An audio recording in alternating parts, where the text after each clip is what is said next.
যে তারা এখন তাদের নিজেদের স্বার্থে ওই ফ্যাসিস্টদেরকে তারা জায়গা দিতে চায়।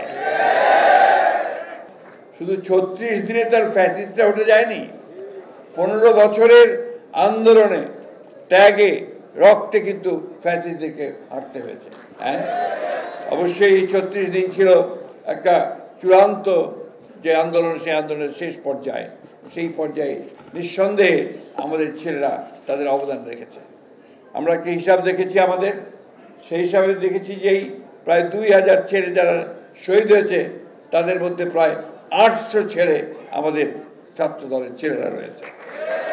আমি আমার ঠাকুরগাঁ জেলার কথা বলতে পারি, 9 জন যে শহীদ হয়েছে সেই 9 জনের মধ্যে 7 জনই হচ্ছে আমার ছাত্র দলের ছেলে। তাই এ কথা যারা বলেন যে ছাত্র দলের কোনো ভূমিকা ছিল না, বিএনপির কোনো ভূমিকা ছিল না, আমার মনে হয় তাদের সঠিকভাবে উপলব্ধি করা দরকার, তথ্যগুলো নেওয়া দরকার, তারপরে সে কথাটা বললে সেটা ভালো হবে। আজকে একটা অত্যন্ত ক্রান্তিকালে আমরা কিন্তু বাস করছি এখন, এবং এই ক্রান্তিকালটা হচ্ছে যে একটা ভয়াবহ একটা ফ্যাসিবাদী অবস্থান থেকে, একটা শাসন থেকে আমরা একটা গণতান্ত্রিক শাসনে যাওয়ার জন্য একেবারে তৈরি হয়ে আছি। গোটা দেশের মানুষ এখন সেইটাই চায় যে অতি দ্রুত যেন তারা একটা গণতান্ত্রিক পরিবেশে ফিরে যেতে পারে।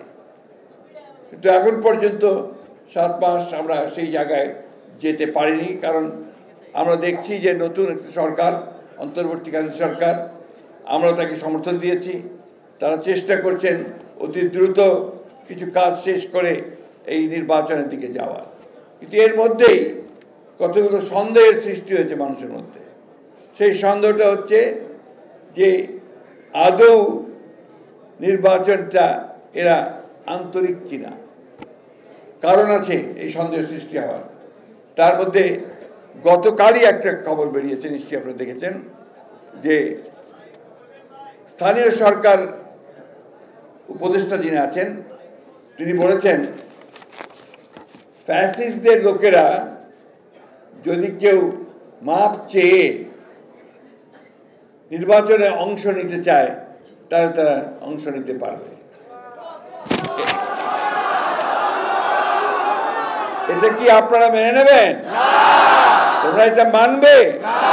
এর থেকে এটাই প্রমাণিত হয়েছে যে তারা এখন তাদের নিজেদের স্বার্থে ওই ফ্যাসিস্টদেরকে তারা জায়গা দিতে চায়। আমি কথাটা এই জন্যই তুললাম, যেটা অনেককেই দেখলাম, আমি আপনারা ঠিক খেয়াল করেননি।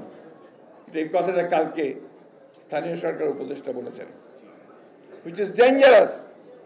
তার মানে কি আমরা এটা মনে করব যে তারা সরকারে থেকে তাদের দল গোছানোর জন্য তারা বিভিন্ন রকম কৌশল নিচ্ছেন? সেই কৌশল নিলে তো আমরা তা হতে দেব না, এই দেশের মানুষ তা হতে দেবে না।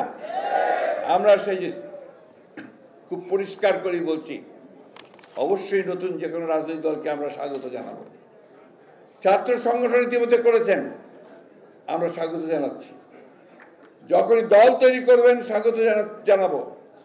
তার অর্থ এই নয় যে আপনারা সরকারে বসে সরকারের সমস্ত সুযোগ সুবিধা নিয়ে আপনারা আপনাদের দল গঠন করবেন, সেটা কখনোই মেনে নেওয়া হবে।